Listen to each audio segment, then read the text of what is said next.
पूर्णस्य पूर्णमादाय पूर्णमेवावशिष्यते। ओम शांति शांति शांति। नामापिते च मधुरं मधुरं स्वरूपं कर्मापिते च मधुरं मधुरा स्मृतिश्च। बुद्धिं प्रबोधय प्रभो मधुबोधशक्तिं विद्यां प्रयच्छ परमां परिभावयामि। कोमलं कूजयन् वेणुं श्यामलोऽयं कुमारकः वेदवेद्यं परं ब्रह्म भासतां हृदये मम। कूजन्तं राम रामेति मधुरं मधुराक्षरम् आरुह्य कविता शाखां वन्दे वाल्मीकिकोकिलं। निगमकल्पतरोर्गलितं फलं शुकमुखादमृतद्रवसंयुतं पिबत भागवतं रसमालयं। मुहुरहो रसिका भुवि भावुकाः तृणादपि सुनीचेन तरोरपि सहिष्णुना। अमानिना मानदेना कीर्तनीय सदा हरि। नारायणाखिल गुरो भगवन् नमस्ते। शिवाय नमः शिवलिंगाय नमः। तन्मे मन शिव संकल्पमस्तु सर्वे भवन्तु सुखिनः। वो कलकत्ता वाले आए हैं, व्यवस्था है ना? ठीक। नारायण पृष्ठ 223।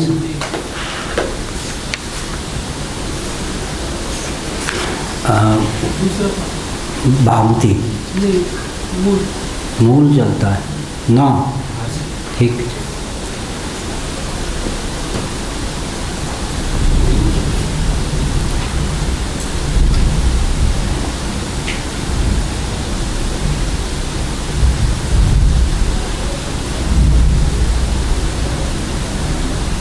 न अर्थांतराभावात्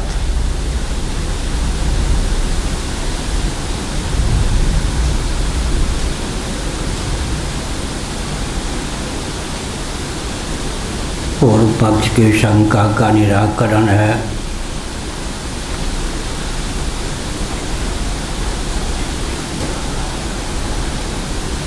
अर्थांतर का अभाव है। जैसा अर्थ परंपरा से प्राप्त है वही अर्थ समीचीन है। न च आत्मेत्यो वोपासित इति अपूर्व विधि। आत्मा है इस तथ्य को समझकर उसी की उपासना अभिमत है, अपेक्षित है। इस वचन को अपूर्व विधि मानना उचित नहीं।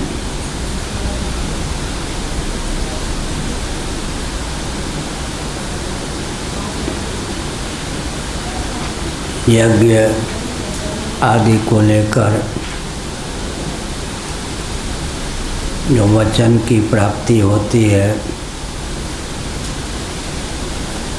उसको अपूर्व विधि कहते हैं, कह सकते हैं। आत्म तत्व तो सिद्ध पदार्थ है, भाव्य भाव्य या अनुष्ठेय नहीं। 223 क्या हुआ? 223 से चलेगा। चलो। नहीं दर्श पूर्णमास विधि वाक्य जनित विज्ञान में वह दर्श पूर्णमासानुष्ठानम।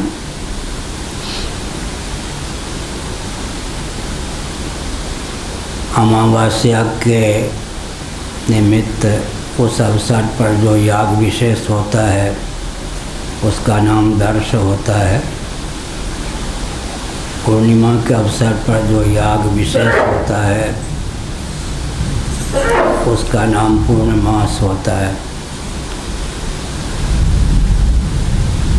दर्श और पूर्णमास के द्वारा यजन करे इस प्रकार का विधि वाक्य प्राप्त होता है। उस विधि वाक्य के श्रवण करने पर तदनुकूल विज्ञान की समुपलब्धि होती है। फिर उस विज्ञान का पर्यवसान दर्श और पूर्णमास याग के अनुष्ठान में प्राप्त होता है।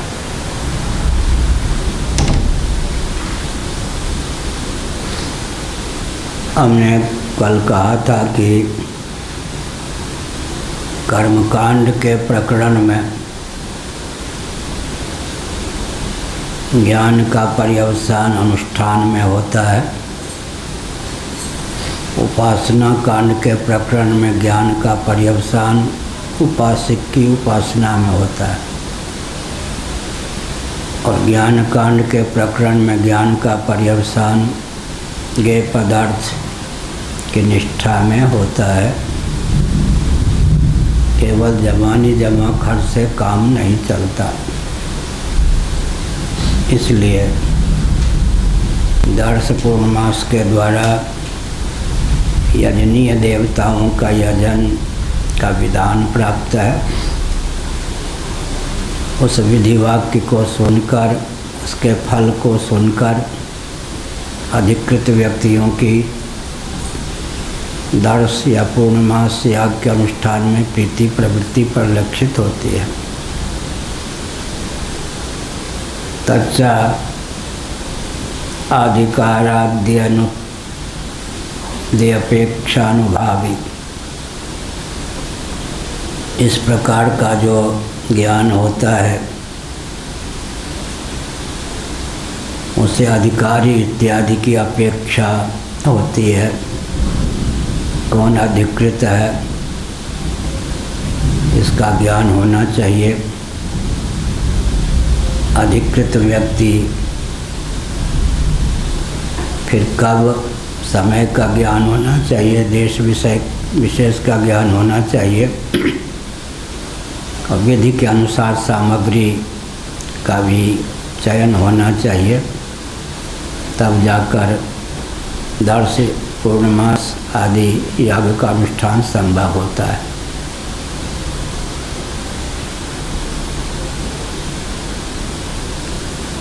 यहाँ पर अपेक्षानुभावी का अर्थ है अपेक्षावत इति, इनकी अपेक्षा से संपन्न है। न तो नेति नेति इत्याद्यात्म प्रतिपादक वाक्य जनित विज्ञान व्यतिरेकेण दर्श पूर्णमासादिवत् पुरुष व्यापारः संभवति। नेति नेति बृहदारण्यक उपनिषद योग वासिष्ठ में नेति नेति नेति 3 बार कहा गया है। बृहदारण्यक में 2 ही बार है नेति नेति।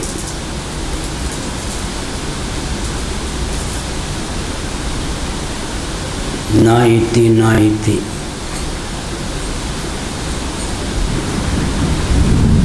कार्य और कारण दोनों के प्रतिषेध के लिए 2 बार नौ का प्रयोग किया गया। योग वासिष्ठ में नेति नेति नेति। उरियाबाजी महाराज काशी से पहले गंगा के तट पर थे, हम वहाँ गए हैं, स्वामी जी भी गए हैं। खेत के बीच में एक मंदिर है, वहाँ शिव जी हैं, पास में गंगा जी का प्रवाह है। काशी से ऊपर लगभग 25 किलोमीटर दूर। शिवलिंग को पकड़ लिया, मूर्छित से हो गए कि हमको तत्वबोध चाहिए। ऐसे उनके जीवन चरित्र में तो एक श्लोक वहाँ शिवलिंग से स्फुरित हुआ, प्रकट हुआ, जो कालांतर में योग वासिष्ठ में प्राप्त हुआ। उसमें 3 बार नेति नेति नेति शब्द का प्रयोग है। हमने अपने किसी ग्रंथ में उस श्लोक को उद्धृत भी किया है। जब 3 बार नेति नेति नेति का प्रयोग हो तो समझना चाहिए स्थूल सूक्ष्म कारण तीनों के प्रतिषेध की भावना से 3 बार। जब 2 ही बार नेति नेति का प्रयोग हो तो समझना चाहिए कि कार्य कारण के प्रतिषेध की भावना से दो ही बार है।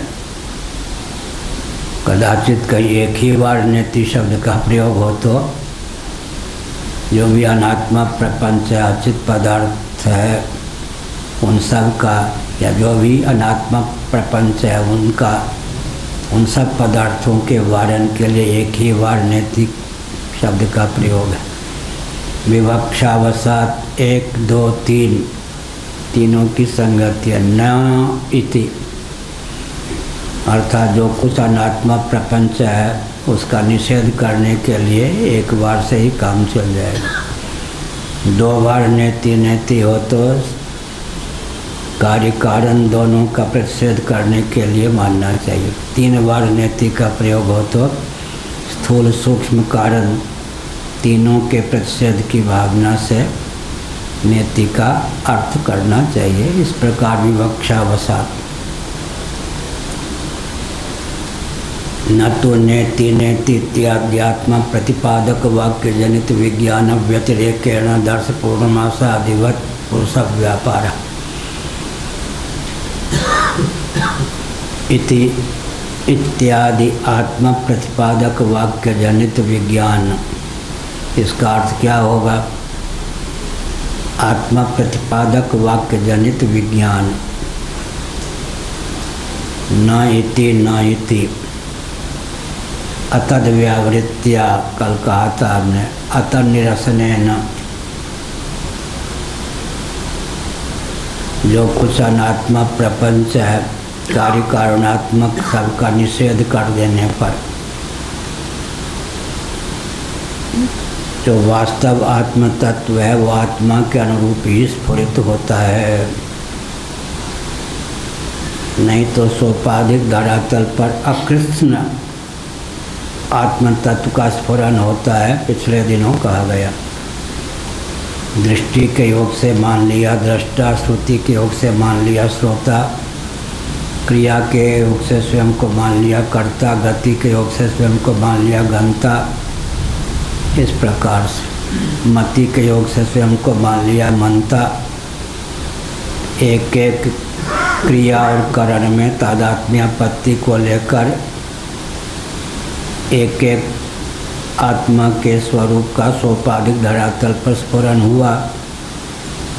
लेकिन वस्तु स्थिति यह है कि गुणोपसंहारण न्याय से समग्र आत्म तत्व, कृष्ण आत्म तत्व का बोध होना चाहिए। गुणोपसंहारण न्याय का हमने 2-3 दिनों में कई बार प्रयोग किया। भगवान शंकराचार्य के द्वारा प्रयुक्त यह वाक्य है, यह शब्द है गुणोपसंहारण न्याय। न्याय का अर्थ होता है नय, सिद्धांत। गुणोपसंहार का अर्थ होता है वनियावृत्ति से काम लेना। अर्थात जो व्यापारी होते हैं, अमुक वस्तु इतने रुपये किलो खरीदी गई, इतने रुपये किलो बेची गई, उसमें लाभ हुआ तो कितना, हानि हुई तो कितनी, अंत में सबकी समीक्षा करके व्यापार में लाभ हुआ तो कितना प्रतिशत, हानि हुई तो कितने प्रतिशत, इसका नाम है गुणोपसंहारण न्याय। कहीं आत्मा को सत, कहीं चित्त, कहीं आनंद, कहीं अनंत कहा गया, कहीं अशब्द, कहीं स्पर्श, कहीं अरूप, कहीं अरस, कहीं अगंध कहा गया। तो आत्मा को लेकर जो भी वचन प्राप्त हैं उपनिषदों में, उन सब का संकलन कर लिया गया, तब जाकर समग्र स्वरूप का चित्रण प्राप्त हुआ। सोपाधिक धरातल पर कैसा, निरुपाधिक धरातल पर कैसा, ऐसा। किसी ने किसी व्यक्ति का परिचय दिया, ये गायक हैं। दूसरी जगह कहा गया कि ये नर्तक है, नाचना जानते हैं। तीसरी जगह परिचय दिया कि ये वादक हैं, वेणु, तबला, ढोलक आदि बजाना जानते हैं। कहीं परिचय दिया गया कि ये अध्यापक हैं, कहीं परिचय दिया गया कि ये अमुक के पिता हैं। अब गुणोपसंहारण न्याय से उस व्यक्ति की एक एक कृति को संकलित करके, उसके एक एक गुण को संकलित करके उस व्यक्ति का समग्र बोध हो सकता है। इस प्रकार से नेति नेति दो बार कहा, न इति न इति, कार्य और कारण दोनों का प्रतिषेध करके कार्य कारणातीत जो आत्म तत्व है उसके अधिगम कराने में इस वचन का प्रयोग है। नेति नेति इत्यादि आत्म प्रतिपादक वाक्य जनित विज्ञान, आत्मा का प्रतिपादन करने वाले जो वाक्य हैं उनसे प्राप्त जो बोध है उसका नाम विज्ञान बोध है। ज्ञान शब्द है, एक विज्ञान शब्द है, समग्र बोध का नाम ही विज्ञान हो जाता है। आजकल ज्ञान और विज्ञान में भेद करते हैं। गीता के 7वें अध्याय आदि में ज्ञान विज्ञान, ज्ञानम विज्ञान सहितम शब्द का प्रयोग किया गया है। केवल थ्योरी का ज्ञान हो गया, उस थ्योरी सिद्धांत को व्यावहारिक रूप देने का नाम विज्ञान हो गया। विज्ञान के अध्यापक हाइड्रोजन ऑक्सीजन अमुक अनुपात में रेशियो में मिलाने पर जल बनता है, पहले सिद्धांत थ्योरी पढ़ाते हैं, फिर प्रयोगशाला में जाकर 2H2+O2 इस विधा से हाइड्रोजन ऑक्सीजन अमुक रेशियो या अनुपात में मिलाकर जल बनाकर दिखा देते हैं। पहले सैद्धांतिक ज्ञान होता है, फिर प्रायोगिक ज्ञान होता है। इसी प्रकार से सिद्धांत का ज्ञान हो गया तो ज्ञान, अनुभवारूढ़ हो गया ज्ञान तो विज्ञान, ऐसा समझना चाहिए।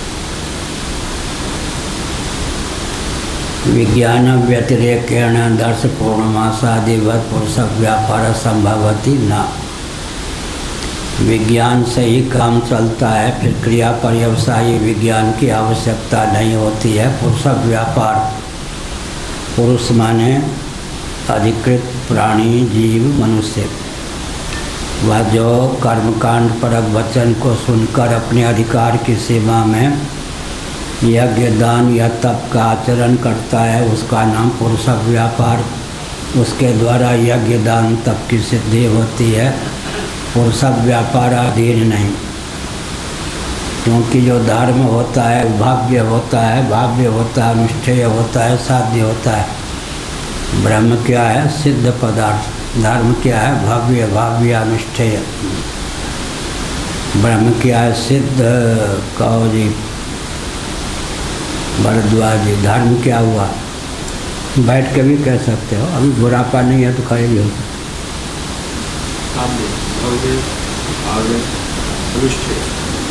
ठीक है। और ब्रह्म सिद्ध, हाँ ठीक।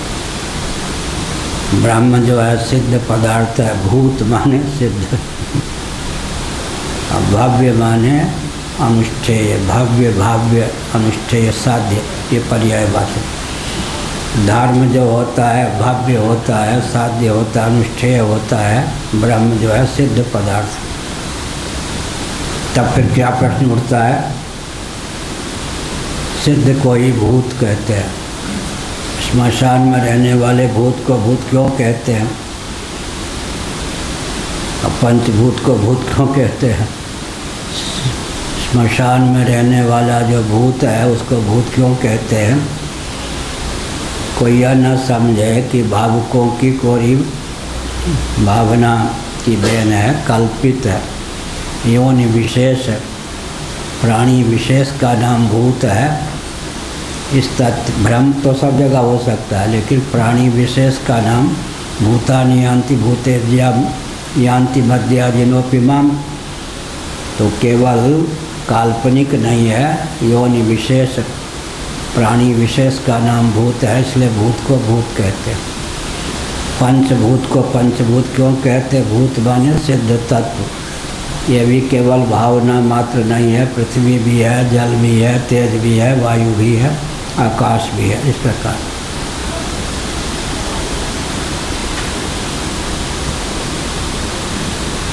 विज्ञान व्यतिरेकेण दर्श पूर्णमासादिवत पुरुष व्यापार संभवत। क्योंकि जो ब्रह्म तत्व है, आत्म तत्व है, वो तो अनुष्ठेय नहीं है, भाव्य नहीं है, साध्य नहीं है, अपूर्व विधि का विशेष विषय नहीं है, वो तो पहले से ही सिद्ध है। नेति नेति का अभिप्राय क्या हुआ? अतद व्यावृत्ति अतन निरसन, अनात्म वस्तुओं के अनुरूप आत्ममान्यता का त्याग कर देने पर स्वतः सिद्ध जो आत्म तत्व है, साक्षात अपरोक्ष, उसका स्फुरन आत्मा के अनुरूप ही होता है। अतद व्यावृत्तिया अतन निरसनेन, यह आरोपित का निरसन करने के लिए नेति नेति कहा गया। आरोपित का उदाहरण मैंने दिया। व्यवहार संपादन के लिए तत्वज्ञ भी आरोप का आलंबन लेते हैं। मैं ब्राह्मण हूँ, सन्यासी हूँ, क्षत्रिय हूँ, मैं स्त्री हूँ, मैं पुरुष हूँ, मैं पति हूँ, मैं पत्नी हूँ। व्यवहार संपादन के लिए वो तो ठीक है, लेकिन हृदय से व्यक्ति जानता है स्थूल देह में तादात्म्यापत्ति को लेकर ये सब ध्वनियाँ अभिव्यक्त होती हैं। कर्णग्राम का नाम सूक्ष्म शरीर है, उसमें तादात्म्यापत्ति को लेकर गंता, श्रोता, मनता, दृष्टा आदि शब्दों की प्रवृत्ति होती है। और कर्ण कार्य कर्णातीत अज्ञान में तादात्म्यापत्ति को लेकर अहम अज्ञा, मैं अज्ञ हूँ, इस प्रकार की भावना बनती है। जयंती प्राणांतकरण की परिच्छिन्नता को लेकर स्वयं में परिच्छिन्नता का आरोप भी हो जाता है। अतद व्यावृत्ति होने पर, अतन निरसन होने पर आत्मा को आत्मा के अनुरूप जानते हैं। इस प्रकार से आत्म तत्व पहले से ही प्राप्त है, केवल अतद व्यावृत्ति कर्तव्य है। लेकिन यहाँ तो यज्ञ पहले से प्राप्त नहीं, अनुष्ठान सापेक्ष यज्ञ की सिद्धि, दान की सिद्धि, तप की सिद्धि। यज्ञ दान तप, यज्ञेन दानेन तपसा नाशकेन ब्राह्मणा विविधन्ति। इसको संक्षेप में क्या बोलते? तृतीया श्रुति। सामने वाला समझ जाए, जिनको नहीं समझना चाहिए नहीं समझे। सांकेतिक भाषा में क्या बोलते हैं? तृतीया श्रुति। विभक्ति को लेकर यज्ञेन दानेन तपसा अनाशकेन, इसको गुप्त भाषा में बोलते हैं तृतीया श्रुति। श्री राम सुखदास जी को पूरी गीता याद थी, जयदयाल गोविंदका जी को भी। अच्छा, आरंभ से अंत तक, उल्टे से पहले तक। लेकिन जयदयाल गोविंदका जी शरीर छोड़ने के पहले अक्षर को भी नहीं पहचान पाते, विस्मृति हो गई। तो 2 महीने हम राम सुखदास जी के बुलाने पर उनके साथ रहे। 1 महीना 72 की बात। कल को कोलकाता में, 1 महीना मुंबई में। तो वो जो 4-5 उनके व्यक्ति थे, उन सबको गीता तो याद थी इस ढंग से। 15-5 13-10 13-10 माने 13वें अध्याय का 10वां श्लोक वो याद करते थे। धर्म क्षेत्र है, फिर 1-1 ऐसा उन लोगों का प्रशिक्षण। तब मैं समझ ना पाऊँ, इसलिए 13-5 12-6 ऐसा अपना प्रभाव दिखाने के लिए ये सब किया गया। तो क्या हुआ? संकेत ऐसे ही यहाँ पर भी समझना चाहिए। नेति नेति विज्ञान व्यतिरेकेण, विज्ञान से ही काम चलता है, अनुष्ठान पर्यवसायी विज्ञान नहीं होता। क्योंकि आत्म तत्व स्वतः सिद्ध है, भाव्य न होकर भूत कोटि का, सिद्ध कोटि का पदार्थ यह हुआ। पुरुष व्यापार की अपेक्षा नहीं होती, क्योंकि भाव्य न होकर भूत कोटि का आत्म तत्व है।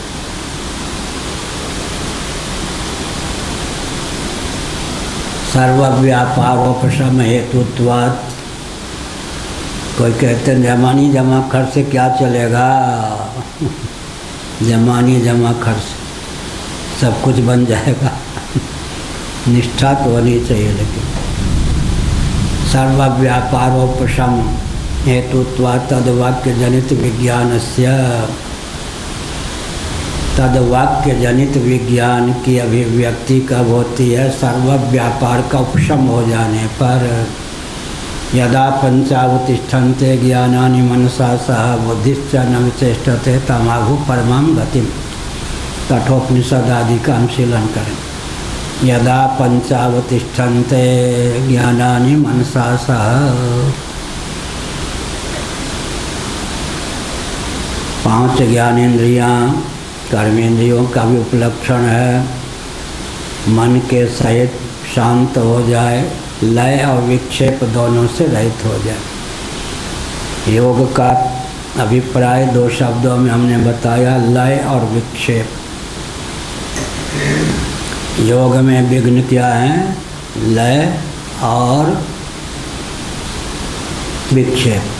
लय और विक्षेप। योग में विघ्न है लय और विक्षेप। लय ना हो जाए और विक्षेप ना हो जाए, यही तो।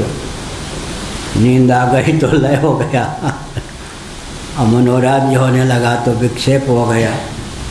पाठ में भी मन कहीं और गया तो विक्षेप हो गया। मनन लय विक्षेप कब होता है? अमुक के लिए पाठ चल रहा है, मैं तो हठात श्रोता बन गया हूँ या लिहाज में, बस नींद आए बिना नहीं रहेगी। अमुक के लिए पाठ हो रहा है, इसका मतलब वो आगंतुक श्रोता, नींद जरूर आएगी या मन इधर उधर भटकेगा, इसलिए।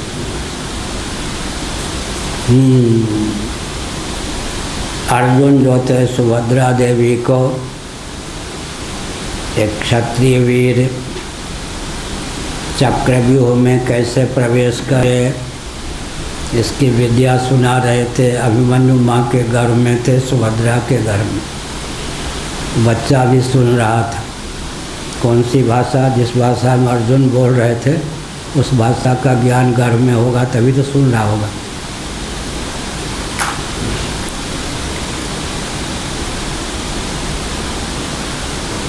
पराशर जी आदि गर्भ में ही वेद पाठ करने लग गए थे। लेकिन जब चक्रव्यूह को विदीर्ण कर योद्धा कैसे निकले इस विद्या और कला का उपदेश कर रहे थे, सुभद्रा जी को नींद आ गई। एक मनोवैज्ञानिक तथ्य है कि गर्भगत शिशु माँ के सो जाने पर सोए बिना नहीं रहता। गर्भगत शिशु भी सो गया। कालांतर में अभिमन्यु का जन्म हुआ। पांडवों को जगह जगह राक्षसाने पड़े, तो चक्रव्यूह को विदीर्ण करके निकलने की कला विद्या का ज्ञान अभिमन्यु को नहीं हो पाया। ननिहाल में बलराम जी से अन्य विद्या सीखते रहे, गदायुद्ध इत्यादि, लेकिन चक्रव्यूह को विदीर्ण करने की विद्या कला नहीं सीख पाए। 13वें दिन के युद्ध में चक्रव्यूह में प्रविष्ट हो गए। युधिष्ठिर जी के कहने पर निकल नहीं पाए, वीर गति को प्राप्त हो गए। इसीलिए कभी कभी प्रवचन में सोना पूत को भी खोना ये हुआ।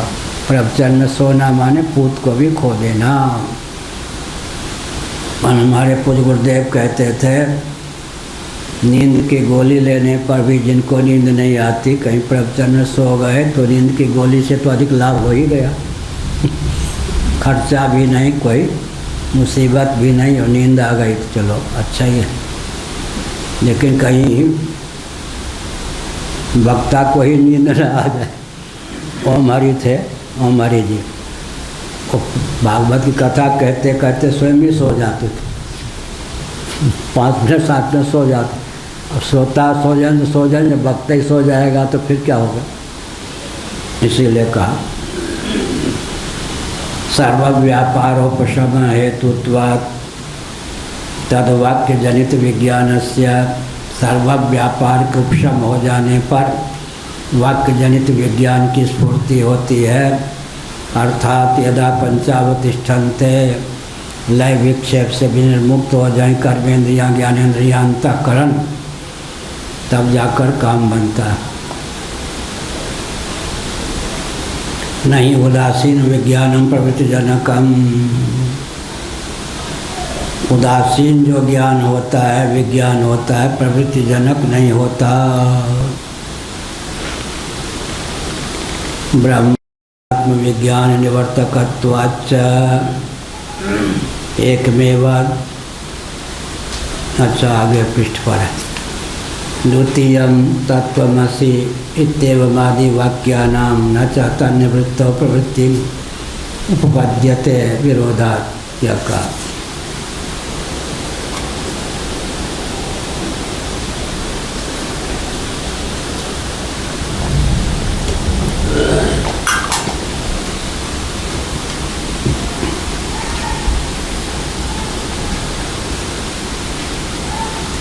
नहीं उदासीन विज्ञानम प्रवृत्ति जनकम,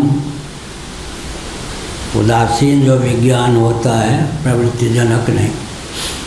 तीन भाव होते हैं, राग द्वेष उदासीन। त्यागव गाव उपेक्षणी अहिहाटक तृण की नाही। विनय पत्रिका तुलसीदास जी। त्यागव गाव, गाव माने ग्रहण करना, उपेक्षणीय उदाहरण अच्छा दिया, अहिहाटक तृण की नाई। त्यागव गाव उपेक्षणीय अहिहाटक तृण की नाई। अहि माने सर्प, सर्प दिखा भगो भगो बचो।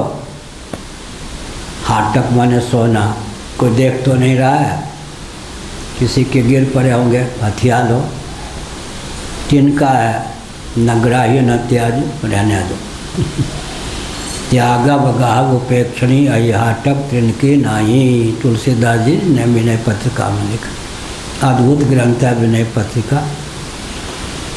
कभी मन से संवाद, कभी मोहन से संवाद, मनमोहन से संवाद, दोनों संवाद में निपुणता प्राप्त करनी हो तो विनय पत्रिका। और दैन्य भाव अहंकार की निवृत्ति करनी हो तो दैन्य भाव आवश्यक। भगवान शंकराचार्य ने लिखा दैन्य परम भूषण है। अहंकार तो फिर चकनाचूर कर देता है। दैन्य को परम भूषण कहा शंकराचार्य ने प्रश्नोत्तरी आदि में। तुलसीदास जी ने लिखा त्यागव गाव उपेक्षणी अहिहाटक तृण की नाही। सर्प के प्रति त्याज्य बुद्धि हो जाती है। पंचदशी कार ने कहा कि जिसमें प्रतिकूल बुद्धि हो वह त्याज्य, अनुकूल बुद्धि ग्रहण में प्रवृत्त करा देती है। और सपेरे को सर्प दिख जाए तो वो ग्राह्य है, और विरक्त को सोना भी दिख जाए तो उपेक्ष ही है। इसीलिए रस्सी की आवश्यकता है, तृण दिख जाए तो चलो एक ही सही, डूबते को तिनके का सहारा एक तो मिल गया। तो त्यागव गाव उपेक्षणी अहिहाटक तृण की नाही, यह है। तो आत्मतत्व त्याग भी नहीं है, ग्राह्य भी नहीं है, उपेक्ष भी नहीं है। ग्रहण त्याग उपेक्षा अपनी होती है या पराये की। दूसरे का ग्रहण होगा, दूसरे का त्याग होगा, दूसरे की उपेक्षा होगी, या अपना ग्रहण होगा, अपना त्याग होगा, अपनी उपेक्षा होगी। अपनी उपेक्षा कोई कर सकता है? त्याज्य, ग्राह्य और उपेक्ष अपने से भिन्न ही हो सकता है। कभी जिसको त्याज्य समझते थे समय आने पर वो ग्राह्य भी बन जाता है। कभी जिसको ग्राह्य समझते थे, जिसे हम हार समझे थे गला अपना सजाने को, वही अब नाग बन बैठा हमें ही फाड़ खाने को। क्या कहा? जिसे हम हार समझे थे गला अपना सजाने को, वही अब नाग बन बैठा हमें ही फाड़ खाने को। नहीं उदासीन विज्ञानम प्रवृत्ति जनकम, यही कहा। उदासीन विज्ञान उदासीन विज्ञान माने उदासीन वस्तु का विज्ञान हो जाए तो उदासीन विज्ञान। प्रवृत्ति जनक नहीं, रहने दो, क्या करना है तिनकार। न लेने में प्रवृत्ति, न देने में प्रवृत्ति, न भगने में प्रवृत्ति, न सटने में न हटने में। बहुत अच्छा है। नहीं उदासीन विज्ञानम प्रवृत्ति जनकम अब्रह्मानात्म विज्ञान निवर्तकत्वाच्च। छठी टिप्पणी उन्होंने लिखा अब्रह्मणि ब्रह्म ज्ञानम एवं उत्तरत्र, इस प्रकार। तो फिर क्या है, जो अब्रह्म है उसमें ब्रह्म विज्ञान हो गया, उसी का निवर्तक होता है यह वेदांत वाक्य नेति नेति आदि। अब्रह्म में ब्रह्म विज्ञान, यह भी एक विचित्र बात। एक आरोह क्रम होता है, एक अवरोह क्रम होता है। नेति नेति आरोह क्रम है, सर्वं खलिदं ब्रह्म अवरोह क्रम है। जिसको नो कहा था, अब्रह्म कहा था, कालांतर में उसी को ब्रह्म कह देते हैं। तो अज्ञता तो है या विज्ञता? अज्ञता तो नहीं है। इसका अर्थ नेति पहले, पृथ्वी भी ब्रह्म नहीं, जल भी ब्रह्म नहीं, अग्नि भी ब्रह्म नहीं, वायु भी ब्रह्म नहीं, आकाश भी ब्रह्म नहीं, हम तत्व भी ब्रह्म नहीं, महत्त्व भी ब्रह्म नहीं, अव्यक्त भी ब्रह्म नहीं। लो जी, अब ब्रह्म कहकर जिसको आई उपेक्षा की, त्याग किया, बाद में फिर क्या, पृथ्वी भी ब्रह्म, जल भी ब्रह्म, तेज भी ब्रह्म, वायु भी ब्रह्म, आकाश भी ब्रह्म, हम भी ब्रह्म, महत्व भी ब्रह्म, अव्यक्त भी ब्रह्म, सब कुछ ब्रह्म। सर्वं खलु इदं ब्रह्म। इसीलिए अब ब्रह्म को फिर ब्रह्म बनाना। नायम सर्पो रज्जुरियम, नायम सर्पो रज्जुरियम, यह सर्प नहीं, यह तो रस्सी है। पहले निषेध कर दिया, बाद में यह रज्जु सर्प है, यह रज्जु धारा है, यह रज्जु माला है, यह रज्जु छिद्र है, यह रज्जु दंड है, सबकी रज्जु रूपता कर दी। यह चलता आरोह क्रम अवरोह क्रम। नायम सर्पो रज्जुरियम, यह सर्प नहीं, यह तो रस्सी है। फिर रस्सी ही सर्प है, रस्सी ही धारा है, रस्सी ही माला है, रस्सी ही वो छिद्र है। क्या हुआ, अतद व्यावृत्ति के द्वारा फिर चलते हैं। फिर जिसका निषेध किया, सर्वोपादान सर्वाधिष्ठान का ज्ञान हो जाने पर अंत में उन सब की आत्मरूपता का ज्ञान हो गया। तो सबसे विविक्त है, सबसे अतीत है, वही सर्वरूप है, सर्वाधिष्ठान है, सर्वोपादान है। तो अपरिष्कृत मस्तिष्क की देन नहीं है। नेति नेति भी कहा और सर्वं खलिदं ब्रह्म भी कह दिया। आरोह क्रम में पहले नेति नेति, बाद में अतद व्यावृत्ति। जो कुछ अतद है, ब्रह्म से अतिरिक्त है, उन सब की व्यावृत्ति करने के बाद सर्वाधिष्ठान के रूप में जब ब्रह्म को जान लिया तो अध्यस्त की भी ब्रह्म रूपता हो गई।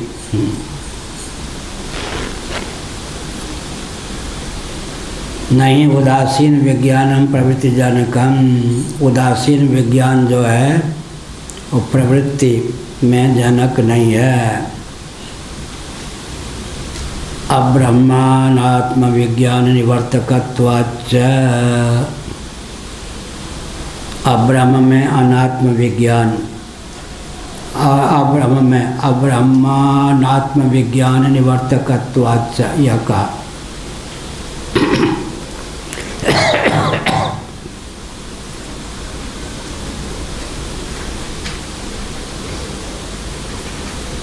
निवर्तक हो गया।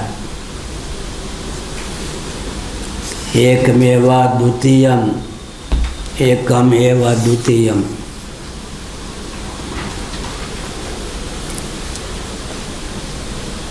उदासीन विज्ञान प्रवृत्ति का जनक नहीं हो सकता। इसके अतिरिक्त क्या हुआ, एकम एव अद्वितीयम सदैव सौम्यदमग्र आसीत एकमेवा द्वितीयम, छांदोग्य उपनिषद। गीता प्रेस से जो बृहदारण्यक उपनिषद प्रकाशित है शंकर भाष्य सहित, वो हमारे टेबल पर नहीं है। उसकी विशेषता यह है कि वचनों का स्थल भी उसमें दिया गया, इसमें किसी वचन का स्थल नहीं दिया गया। उसमें एक विशेषता हुई। इसमें आनंदगिरी तो है, आनंदवाद आनंदगिरी का नहीं है, लेकिन शंकर भाष्य में भी वचन का कहीं स्थल नहीं दिया गया। गीता प्रेस से पहले से प्रकाशित है, कहीं इसमें स्थल भी दे देते तो अच्छा। एकम एव अद्वितीयम, अद्वितीयम कहकर किसका वाद हुआ, निराकरण हुआ, विजातीय वेद का। एकम एव, एक जो है जातिवादक है नैयायिकों के अनुसार, तो सजातीय वेद का। बीच में रह गया एव स्वगत वेद का। वैशेषिक सरणी में, सरणी माने विधा मार्ग, वैशेषिक सरणी में अगर एक मेवा द्वितीयम का अर्थ करना हो तो एकम सजातीय वेद का वारक है, अद्वितीयम विजातीय वेद का वारक है, बीच का जो एव है स्वगत वेद का वारक। वेदांत की प्रक्रिया के अनुसार फिर विचार करें तो एकम स्वगत वेद का वारक है, एव सजातीय वेद का वारक है, अद्वितीयम विजातीय वेद का वारक है। ये हमारी विधा है, हमारी क्यों कह दी, चिंतन करने पर जो तथ्य उद्भासित होता है उसके लिए हम बोल देते हैं। तो एक वैशेषिक विधा से एक मेवा द्वितीयम का अर्थ किया जाता है, एक स्वसरणी माने वेदांत विधा से। विसदृश को विजाति कहते हैं, सदृश को सजाति कहते हैं। अवयव को लेकर स्वगत की सिद्धि होती है। उदाहरण हमने दिया था, वट का फल है बरगद, वट का फल है, फल में जितने दाने हैं वो स्वगत वेद संपन्न है। कल्पना करें कि कालांतर में एक एक बीज एक एक वृक्ष का रूप धारण कर ले, पृथ्वी आदि के संसर्ग से वो सब वृक्ष आपस में सजातीय भेद संपन्न हो जाएंगे। आम इत्यादि को लेकर विजातीय भेद या गोंद को लेकर विजातीय भेद की प्राप्ति हो जाएगी। तो सजातीय के मूल में स्वगत भेद हुआ या नहीं, स्वगत भेद फिर सजातीय भेद का रूप धारण कर लेता है। अब गोंद को लेकर कहें तो वही विजातीय वेद का भी रूप धारण कर लेता है। विजातीय और सजातीय के मूल में स्वगत भेद प्रतिष्ठित हो सकता है। तो पंचदशीकार विद्यारण्य स्वामी जी ने एक प्रश्न उठाया, महाप्रलय में सजातीय विजातीय स्वगत भेद शून्य आत्म तत्व था, यह तो हमने मान लिया, लेकिन इस समय तो जीवेश्वर को सजातीय मान लें, जगत को लेकर विजातीय भेद हो गया, माया को लेकर स्वगत भेद की सिद्धि हो गई। इस समय तो तीनों भेदों से संपन्न ब्रह्म है, यह प्रश्न उठाया पंचदशीकार विद्यारण्य स्वामी जी ने। इसका उत्तर क्या दिया गया, सब कुछ होता हुआ भी कुछ भी नहीं। क्या सब कुछ होता हुआ कुछ भी नहीं। पानीयम तेसु पातितम, सब पर पानी फेर देता है वेदांत, क्योंकि स्वरूपता जो भिन्न होता है वही भेद का आधायक होता है। स्वरूपता जो भिन्न होगा वही भेद का आधायक होगा। अध्यस्त जो होगा वो भेद का आधायक नहीं हो सकता। जो कुछ अध्यस्त है वह न तो स्वगत भेद का आधायक हो सकता है, न सजाति का, न विजाति का। हे राम जी हुआ हुआ या कुछ नहीं। एक बांध है गंगा तट पर, हरिबाबा जी थे, हमने सत्संग किया है, कीर्तन उनका प्रसिद्ध, पंजाब के संत थे, चोला पहनते थे ऐसे। एक बार वो अनूपसर जिला उत्तर प्रदेश में गंगा के तट पर रहने वाले जो व्यक्ति थे उनके यहाँ भोजन भिक्षा मांगने चले गए। उन लोगों ने कहा बाबा मरे हुए को तू मारने आ गया, ऐसे कहा। सच्ची घटना है। क्या मतलब? दाने दाने के लिए तरसते हैं हम, तुम भिक्षा मांगने आ गया, क्या दूँ? हम भी एक जगह 2 दिनों के भूखे थे जंगल में, किसी के यहाँ भिक्षा मांगने गए। उसने कहा मरे हुए को मारने आ गया, महुआ का फूल भी नहीं मिल रहा है कि खा के पेट भरूं, तुमको क्या दूं? हरिवाजी जी ने कह दिया गंगा मैया के तट पर है, फिर गरीबी क्यों? उसने गंगा जी को गाली दे दी घर वालों ने। अरे गंगा ने बेहाल कर दिया ना, जो भी खेती सबको चौपट कर देती है गंगा। अच्छा ठीक है, वहाँ इस ढंग से है, ऐसे ऐसे गंगा का प्रवाह चारों ओर घेरे हुए। तब उन्होंने कहा नहीं, गंगा तुम्हारे लिए वरदान हो जाएगी, गंगा को कोसो मत, वरदान बना दोगे। हाँ मेरी बात सुनो, अब फावड़ा ले लो, फावड़ा सबके घर में होता ही है मिट्टी खोदने के लिए, ले लो, हम बांध बांधेंगे। अरे बाबा अंग्रेज भी विफल हो गए बांध बांधने में, ऐसे टेढ़ी मेढ़ी गंगा हैं।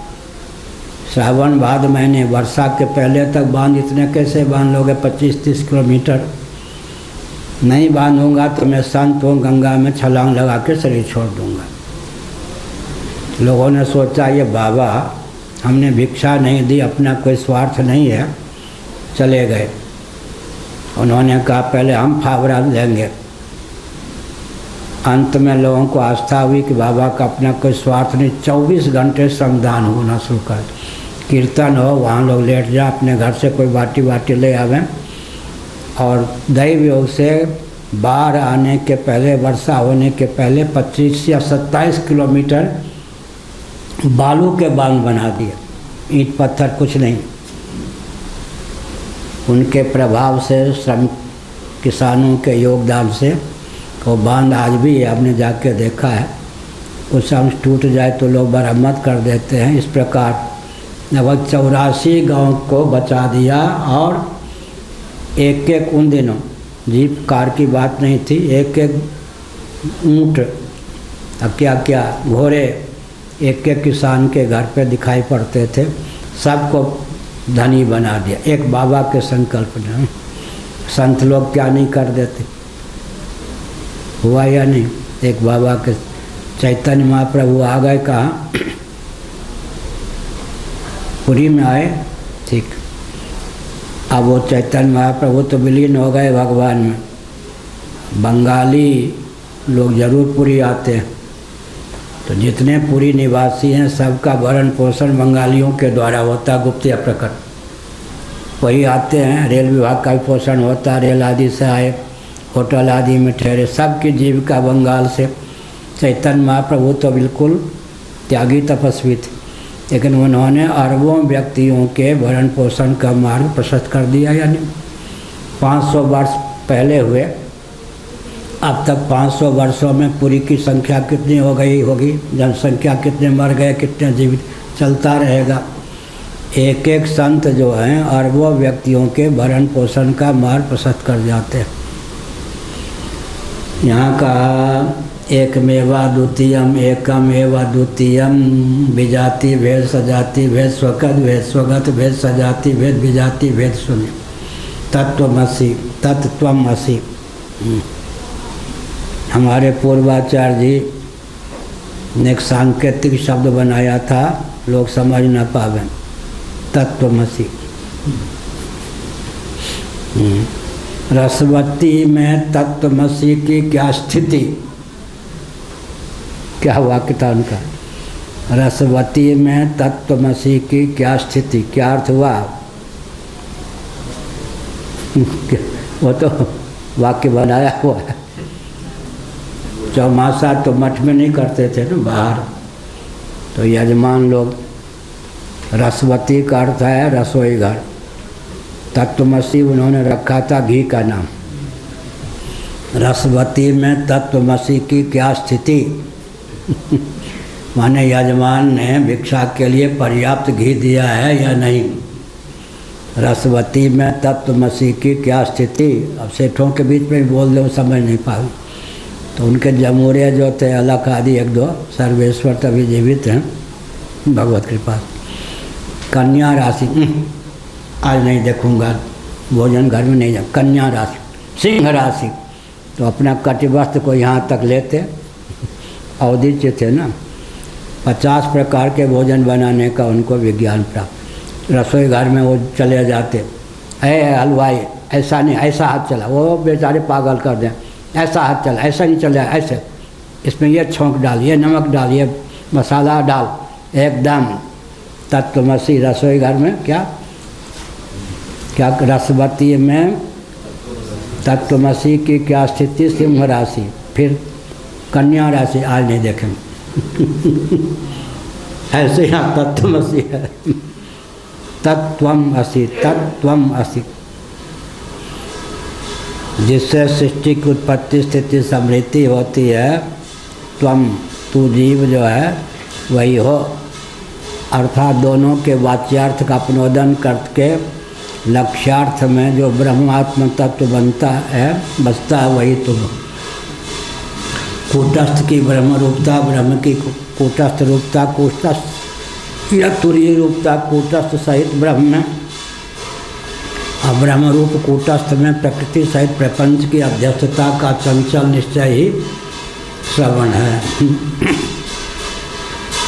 सच्चिदानंद स्वरूप आत्मा की ब्रह्म रूपता, ब्रह्म की आत्म रूपता, आत्मा स्वरूप ब्रह्म में, ब्रह्म स्वरूप आत्मा में प्रकृति सहित प्रपंच की अध्यक्षता का चंचल विज्ञान ही श्रवण है। बोल सकोगे?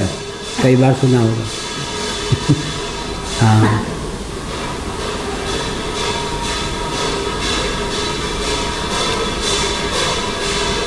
सच्चिदानंद स्वरूप ब्रह्म की आत्म रूपता, आत्मा की ब्रह्म रूपता, ब्रह्म स्वरूप आत्मा में, आत्मा स्वरूप ब्रह्म में प्रकृति सहित प्रपंच की अध्यस्तता का अचंचल निश्चय ही श्रवण है।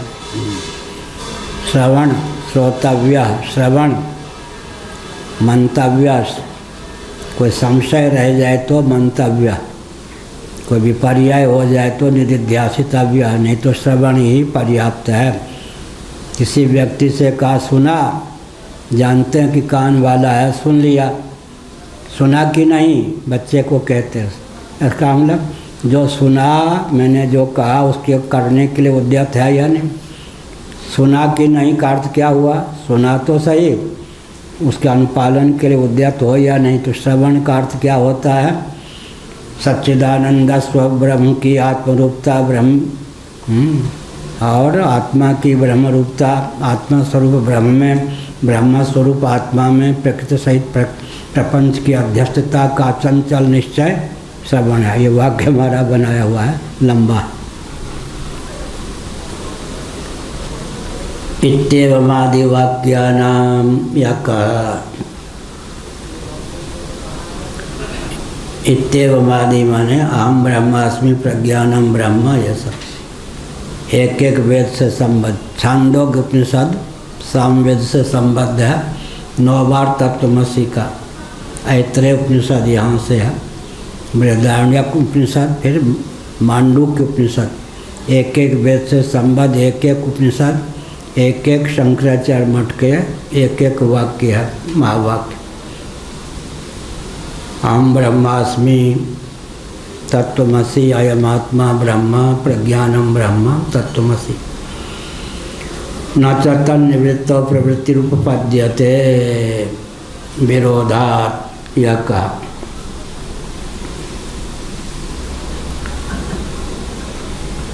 अब्रह्म और अनात्म विषयक विज्ञान की निवृत्ति होने पर प्रवृत्ति असंभव है।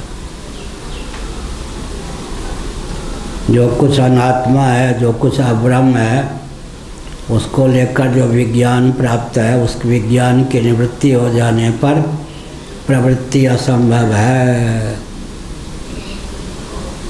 बहुत बढ़िया कहा। विरोधात, क्यों विरोध है? इसलिए अनात्म विज्ञान निवृत्ति और पुरुष प्रवृत्ति में विरोध होता है। जब तक अनात्म विज्ञान है तभी तक पुरुष प्रवृत्ति माने जीव की प्रवृत्ति होती है। अनात्म विज्ञान की निवृत्ति हो गई, पुरुष प्रवृत्ति की निवृत्ति हो गई। कर्मण्य कर्मया पश्चेद अकर्मण्य च कर्मया, पूर्ण रूप से कर्मत्व की सिद्धि हो गई। बहुत बढ़िया। विरोधात न च तन्निवृत्तो प्रवृत्ति रूप पद्यते विरोधात।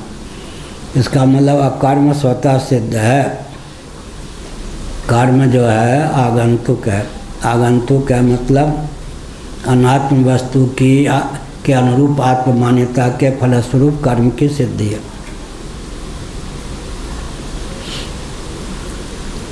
वाक्य जनित विज्ञान मात्रान्ना ब्रह्मानात्म विज्ञान वृत्ति चेत नाम, यह कहा। विधि व्यावर्तको भाव निवृत्ति रीति। अब कहा वाक्यजन्य जो विज्ञान के विधि व्यावर्तक मात्र से ही अब्रह्म एवं अनात्म विज्ञान की निवृत्ति नहीं हो सकती, यह शंका है पूर्व पक्ष। विधि व्यावर्तन मात्र से अब्रह्म एवं अनात्म विज्ञान की निवृत्ति नहीं हो सकती। इस पर क्या कहा? न, ऐसा आपका कथन उचित नहीं। तत्वमसि नेति नेति आत्मैवेदम एकमेवा द्वितीयम ब्रह्मैवेदम अमृतम नान्यदतोस्ति दृष्टि तदेव ब्रह्मत्वं विद्धि नेदम यदिदमुपासते इत्यादि वाक्यानां तद्वादित्वात्। आपका कथन महानुभाव उचित नहीं। तत्वमसि, तत्वमसि वह तुम हो। नेति नेति अतद व्यावृत्ति जो कुछ कार्य कारण है, यह हुआ। आत्मैवेदम, आत्मा ही यह सब कुछ। एकमेवा द्वितीयम, एकम एव अद्वितीयम। सदात्म तत्व जो है वो सजाति विजाति स्वगत वेद शून्य ही है।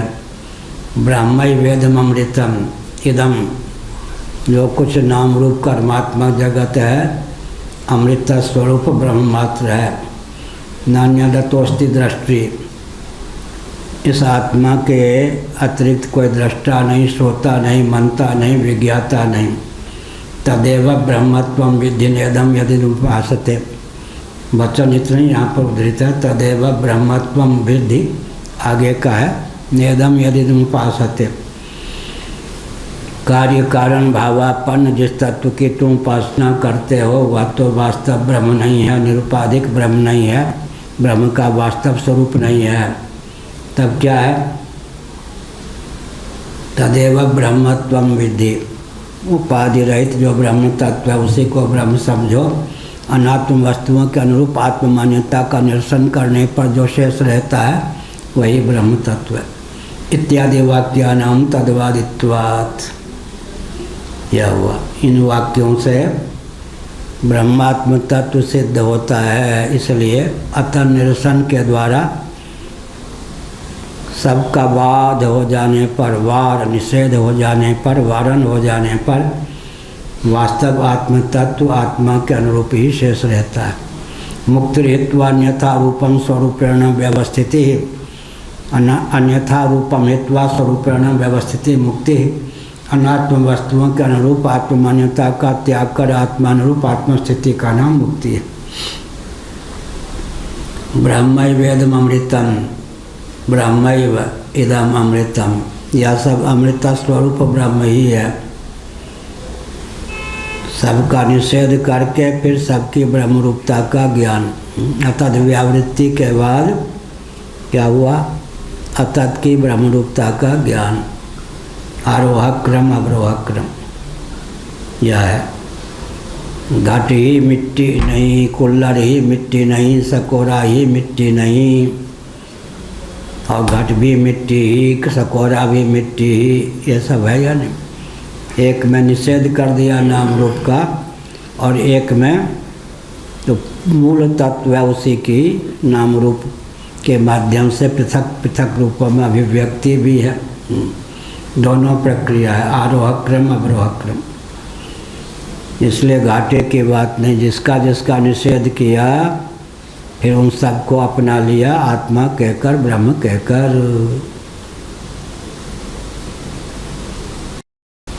तदेव ब्रह्मत्वं विद्धि नेदम यदि तुम उपासते।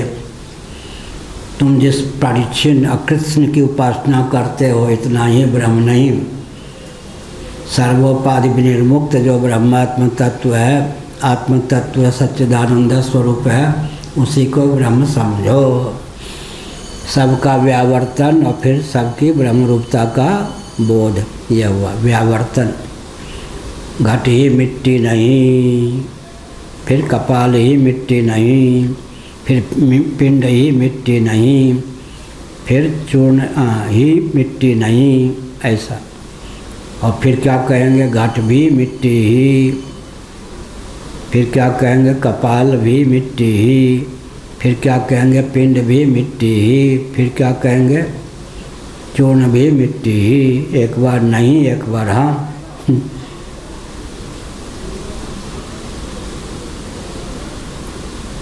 अतद व्यावृत्ति के द्वारा निरुपाधिक ब्रह्म का ज्ञान होता है, फिर उसी की सर्वरूपता का विज्ञान भी। सर्वरूपता जो आरोपित है, आरोपित अधिष्ठान या परम उपादान से पृथक नहीं होता। अनारोपित ब्रह्म की ही आरोपित सर्वरूपों में अभिव्यक्ति या वेदांत सिद्धांत। द्रष्टव्य वैधर्मीय द्रष्टव्य विधेय है, विषय समर्पकारुण्यता नीति चेन्ना। 5वीं टिप्पणी इन्होंने दी। आत्मा वार्य द्रष्टव्य, श्रोतव्यो मंतव्यो निधिध्यासितव्य। अपनी पत्नी को याज्ञवल्क्य जी ने कहा, आत्मा वार्य द्रष्टव्य। हरिओ मैत्रेयी, हरिओ देवी। आत्मा ही द्रष्टव्य है, दर्शन करने योग्य, दर्शनीय। श्रोतव्य, श्रवण करने योग्य है। मंतव्य, मनन करने योग्य है। निधिध्यासितव्य, निधिध्यासन करने योग्य। निधिध्यासन माने असकृत अभ्यास, ध्यान। श्रवण, मनन, निधिध्यासन का विषय आत्मा ही है। श्रवण का अर्थ हमने बताया, उपक्रमोपसंहार आदि षड्विध लिंगों के द्वारा समस्त वेदांतों का महातात्पर्य ब्रह्मात्म तत्व के एकत्व विज्ञान में सन्निहित है। इस अचंचल निश्चय का नाम श्रवण है। बोलोगे? हाँ, बार बार सुनने से। उपक्रमोपसंहार आदि षड्विध लिंगों के द्वारा आत्मा की सच्चिदानंद स्वरूप ब्रह्म रूपता, सच्चिदानंद स्वरूप ब्रह्म की आत्मरूपता, आत्मा स्वरूप ब्रह्म में, ब्रह्म स्वरूप आत्मा में प्रकृति सहित प्रपंच की अध्यस्तता का चंचल निश्चय श्रवण है। वाक्य हमारा बनाया हुआ है, लंबा है। उपक्रमोपसंहार आदि षड्विध लिंगों के द्वारा यह तथ्य सिद्ध होता है कि सच्चिदानंद स्वरूप ब्रह्म आत्मा है, आत्मा ब्रह्म है, ब्रह्म स्वरूप आत्मा में, आत्मा स्वरूप ब्रह्म में प्रकृति सहित प्रपंच अध्यस्त है। इस तथ्य का चंचल निश्चय ही श्रवण है। फिर मनन किसको कहेंगे? शुद्ध अर्थ का युक्ति पूर्वक जो निर्धारण है उसी का नाम मनन है। शास्त्र की प्रधानता से श्रुति श्रवण है, आगमोचित युक्तियों के प्रधानता से मनन है। मनन की प्रक्रिया कहाँ से सीखें? पंचदशी के प्रथम प्रकरण के अनुसार मनन से ही शुरू है। बहुत बढ़िया ग्रंथ। श्रुति की प्रधानता से नहीं, युक्ति की प्रधानता से ही पंचदशी का प्रथम प्रकरण प्रारंभ है। वो क्या है? कोई भी चेतन व्यक्ति, मनुष्य ही मान लें, ज्ञान से अपरिचित नहीं है। ज्ञान से अपरिचित हो क्या? ये परिचित हो या परिचित? परिचित। अच्छा, कैसे? शब्द ज्ञान, स्पर्श ज्ञान, रूप ज्ञान, रस ज्ञान, गंध ज्ञान, सुख ज्ञान, दुख ज्ञान, मोह ज्ञान। ज्ञान से कोई अपरिचित नहीं है। इसी ज्ञान को पकड़ लें तो सबके जीवन में स्फुरित है, उसी को पकड़ लें। ज्ञान से हम अपरिचित नहीं हैं। सारा व्यवहार ही ज्ञान परक है। शब्द ज्ञान, स्पर्श ज्ञान, रूप ज्ञान, रस ज्ञान, गंध ज्ञान, सुख ज्ञान, दुख ज्ञान, मोह ज्ञान।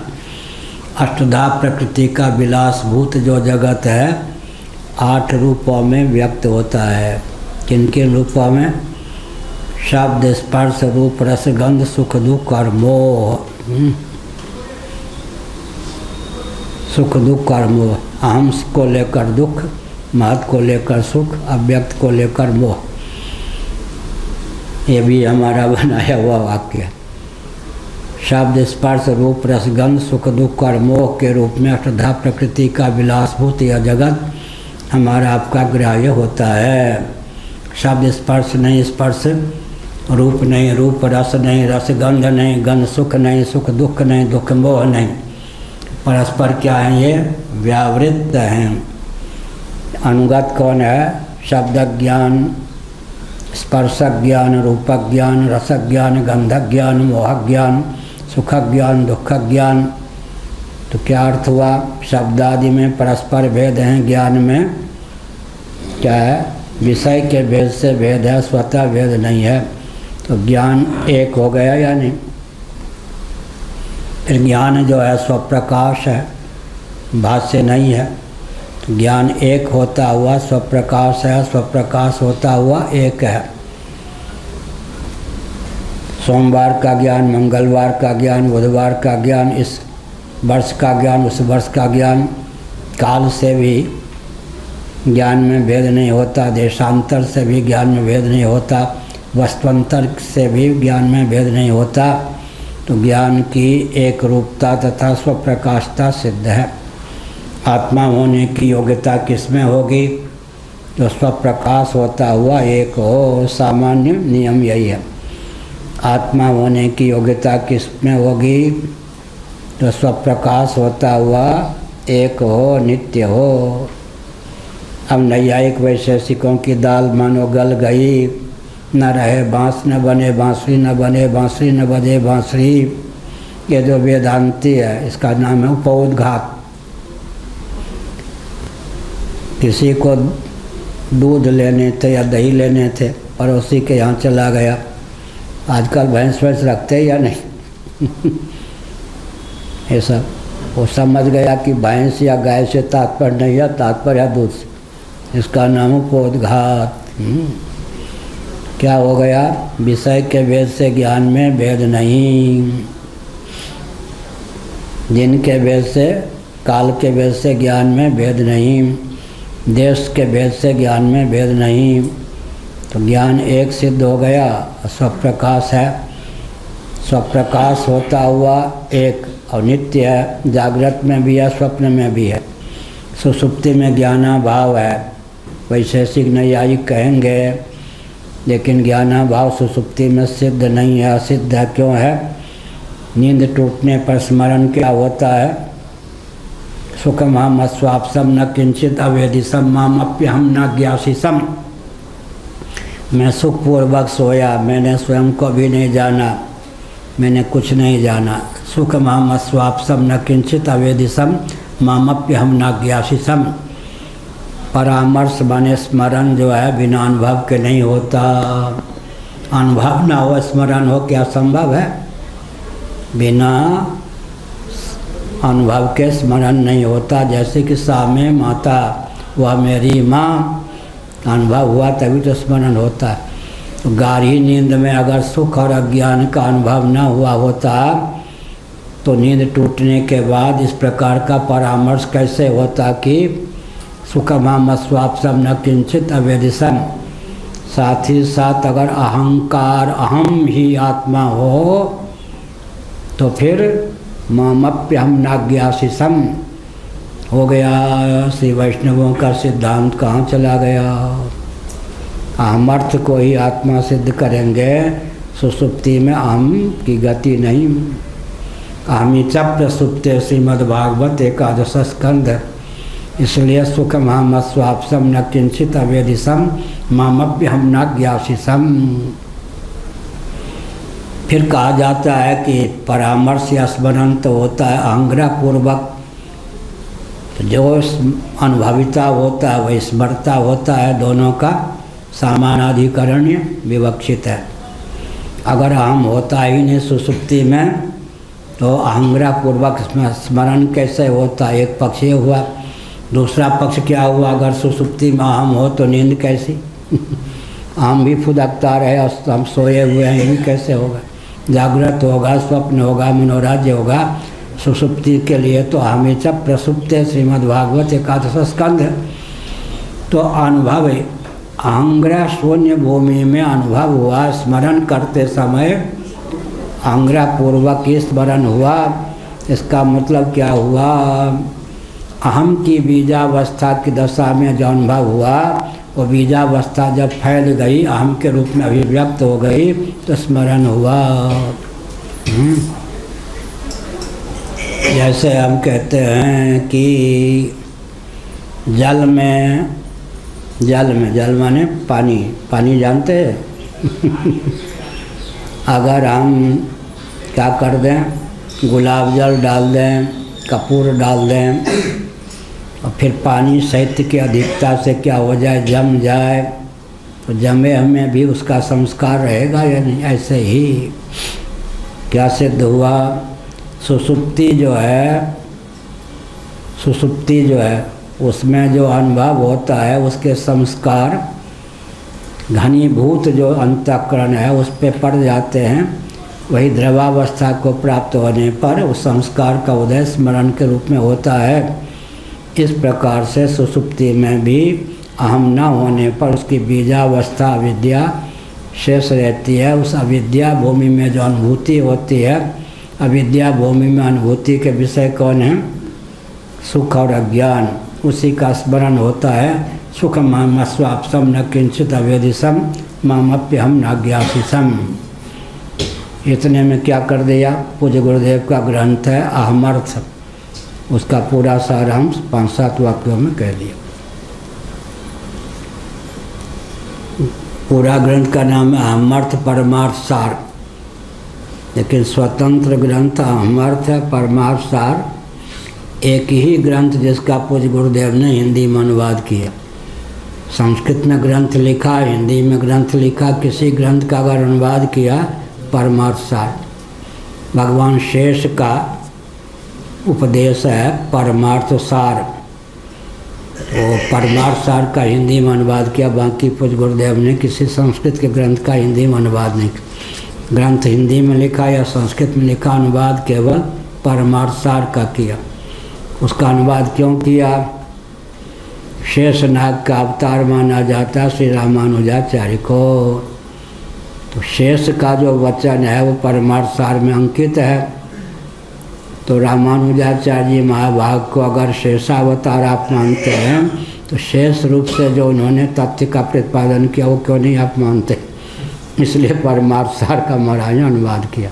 या तो कहिए कि शेषनाग के अवतार नहीं थे या शेष ने जो कहा वो मानिए। इसलिए महाराज ने जानबूझकर परमार्थ सार का हिंदी में अनुवाद किया। एक ही ग्रंथ ऐसा है जिसका हिंदी में उन्होंने अनुवाद किया।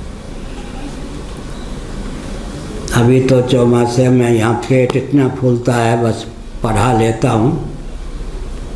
इस साल इतना पेट फूल रहा, हर साल फूलता था, 1 महीने बाद ज़्यादा, बस बाकी सब चलता है आलस्य कांड।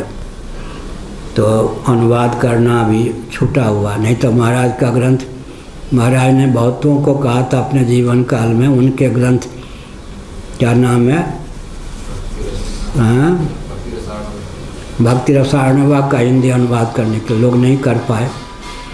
हमसे कहा था एक दिन पूजन के समय आचमन करके तुम्हें ये काम करना। मैंने कहा मैं योग्य नहीं हूँ, बहाना मत करो भाई, तुम्हें अनुवाद करना। भाई भी कहा उस दिन, तो वो अनुवाद करे थी, आधा से ज़्यादा अनुवाद हो गया।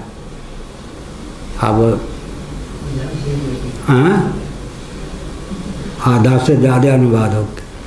उधर कोई बोल रहे। बाद में चौमासे के बाद पूरी से जाएंगे, पेट में वायु भरना बंद हो जाएगा तो पूरा अनुवाद होगा। हाँ, क्या हुआ, कौन सा पेज चल रहा था? 24 में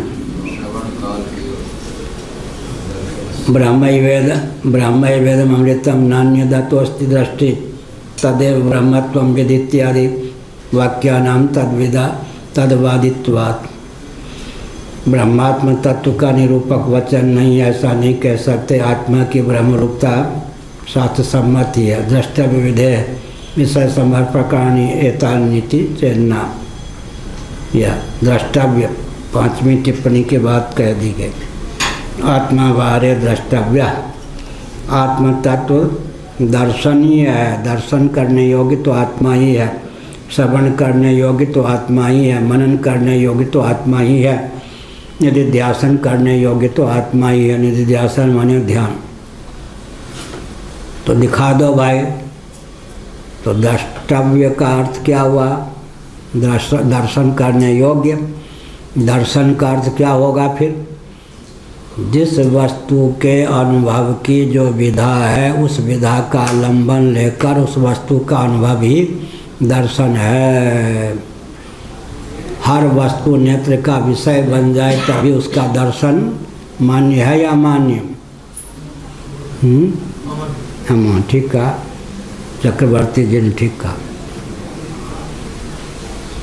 भूख का दर्शन का कहाँ से होगा? आँख से या किससे?